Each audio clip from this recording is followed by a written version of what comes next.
أخبار تلفزيون الدنيا المفصلة. السلام عليكم ورحمة الله. الرئيس بشار الأسد يبحث مع وفد تجمع العلماء المسلمين في لبنان مجريات الأحداث في سوريا وتداعياتها الإقليمية والدولية.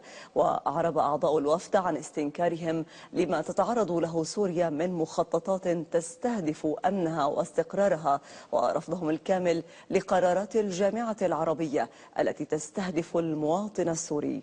واعتبروا أن سوريا مستهدفة لوقوفها إلى جانب المقاومة والحق العربي، مؤكدين وقوفهم إلى جانب الشعب السوري لتجاوز هذه الأزمة.